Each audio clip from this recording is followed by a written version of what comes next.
Hello there, people of Earth.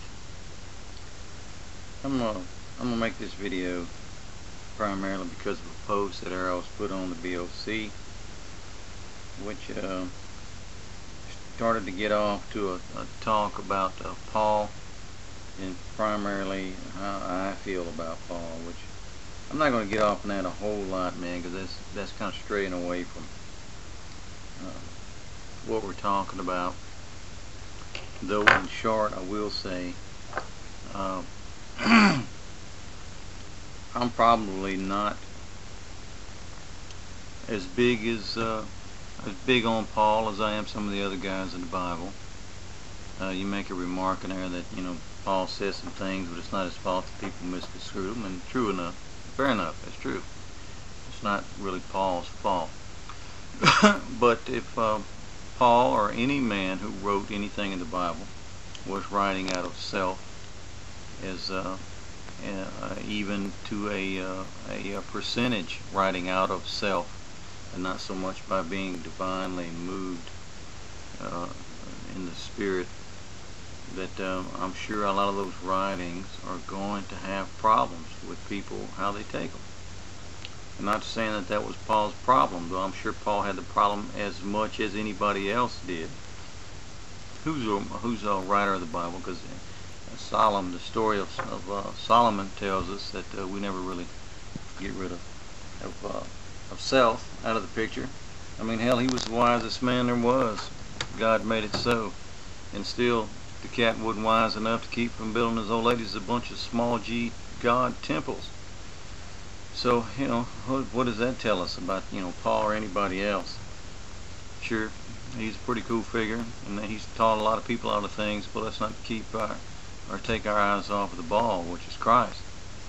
And I think it's important that Christ handpicked the guys that he picked. I think it's important that to keep our eyes on the people that were actually there and actual witness. Man, the book is very big on witnessing. Very big on witnessing.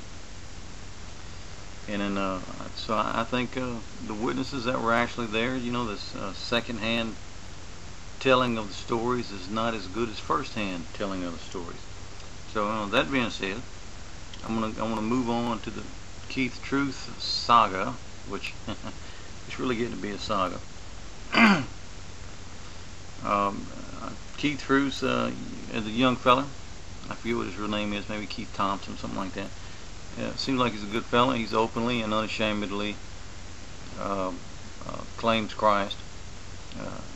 He's a humble fella, and he's working hard. Spends a lot of time, spends a lot of energies doing these studies that a lot of people has gaining what it takes to come out of confusion, as far as conspiracies and those types of things, and who's in charge, and all the hidden stuff that we've all been learning about for the past few years on the internet. I mean, his videos really has been a good work for that. Now all of a sudden, because Chance is pissed off at him because apparently he insulted him or something, whatever happened between them, all of a sudden we got this fueling machine behind the whole let's run Keith Truth, run him under the, or what's the old expression, throw him under the train, so to speak. But I ain't buying that. I think the guy's works is going to stand on their own merit. Okay, he's a Calvinist. Big shit. Who really cares? It's like saying that a Christian, that a Catholic can't really have any work of value because he's a Catholic. And it all falls in the line of the bull crap. I mean, if everybody wants to pick on the Catholic Church, and nobody really wants to give Catholic Church validity for what it's accomplished. And there's been a lot of things that it has accomplished. Hell, probably the King James Version that we're talking about, or you were writing about, that it probably had a lot to do with the Catholic Church, or at least the system that became known as the Catholic Church. Probably a lot of the same guys. So, we're going to take the King James Version, so sacred to our hearts, and then at the same time, on the other side of our mouths, talk about what a piece of shit the Catholic Church has become, or is. The truth of the truth is the Catholic Church probably started out a pretty good operation. at one time. He probably had very earnest goals, and it probably served his purpose. You know what I'm saying?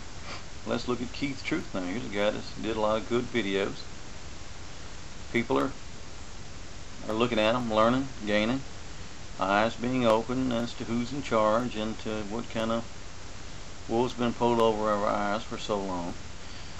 Now we found out the boy's got feet of clay. Oh, he dares, thinks, has the belief that we mainstreamers, which is a bunch of bull crap too, that the moral people that on the net don't think or believe because we're not Calvinists. Well, you know, that cuts through with everybody. Nobody is 100% man correct in his walk with God. It's foolish to think that there is such a person. All we can do is be humble, do the best we can, and put your works out there, and at the end of the day, you're going to be paid for those works, or you're going to answer to them. And I got to think that, you know, before I heard of the Calvinist thing from Keith Truth, I didn't know nothing, jack diddly squat about Calvinist stuff.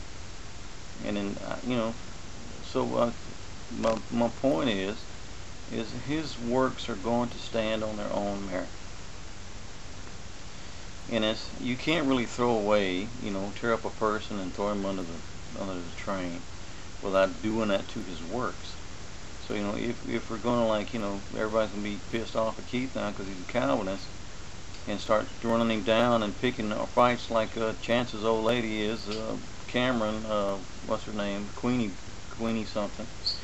You know, like the remarks and how she's picking on people and obviously trying to get everything enfolded into that spirit of argument, just as we've seen Chance do so many times, even as we've seen you do, Arrow, so many times.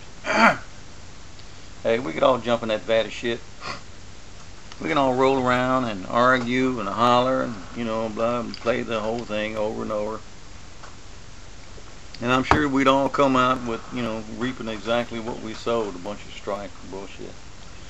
You know, a lot of times I think when you say remarks that are inflammatory, I think that, you know, a lot of times that's the goal. So, you know, and why, man? Well, what's the big deal? You know, Keith has got his moment in the sun. People is listening to his vids, and it's doing them some good as far as that particular thing. They can make up their own minds whether or not they want to be a Calvinist just because they find out Keith is a Calvinist. Shit, Keith may be a Calvinist, don't mean I'm going to be a Calvinist. I've listened to a lot of his vids. Don't mean I'm going to buy into the Calvinistic views. Doesn't mean that anybody watching those videos are going to give a rat's ass about the whole Calvinist thing. Those videos are about those videos, and they're titled what they're about. The age of area, or the age of the Aquarius videos and all those things. That's what those videos are about. Ain't got jack diddly squat, man, to do with the Calvinist beliefs. It's like, you know, I'm to the point where, you know, I'm really seeing an attack, an unwarranted attack. And probably Chance Cameron has more to do with that than probably what meets the eye. And probably why I'm thinking about that is more and more because of the girl's name, his name being the same from the same part of the world and so forth. And just looking at their method of operation of how they say rude things, ugly remarks, trying to get argument going, which actually answers to the animalistic side of the human condition and not so the spiritual condition side of it. Negativity, negativity, negativity. Man, it's just, you know, this internet is filled with it, and there seems to be those on this net that has learned to use that as a tool and made a fine art out of it, or should I say an ugly art out of it. And as far as the things you were saying about Paul, I'm not going to engage on the Paul thing on this thread, but I will engage on the Paul thing later. But I'm pretty sure you already know how I feel about Paul. I'm cool with Paul. I have nothing against Paul. You know, he's done a lot of good works, but at the same time, I'm not going to look up to him like I do one of the 12 people that were handpicked by Jesus Christ. I damn sure ain't going to look at him like I look at Christ, or like a Paulinian Christian would do. But anyway, I'll get on that later. And Chance, I thought your videos were funny, bro, about the dude with the beard like Blaine and talks like Blaine and making that connection. That was some funny shit, bro. You keep them coming. Okay, people of Earth, I will see you later.